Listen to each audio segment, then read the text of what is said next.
Žaliasis kursas, žalioji energetika, tvarumas. Terminai lydėję mus pastaruosius 5 metus. Blogiausia yra žaliasis smegenų plovimas.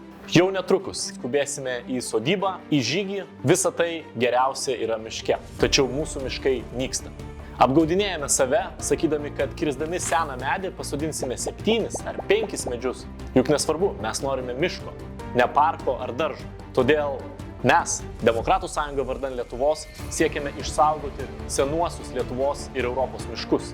Jie turi būti griežtai saugomi ir turėti griežtas priežiūros taisyklės. Plyni kirtimai nepriimtini. Jeigu jūs sutinkate, kad net ir 1000 pasodintų naujų medžių negali vadintis mišku, Birželio 9 dieną balsuokite už Demokratų sąjungą vardan Lietuvos. Mūsų bendras tikslas – veikianti Europa, kuri apsaugo senuosius miškus. Tiek Lietuvoje, tiek Europoje.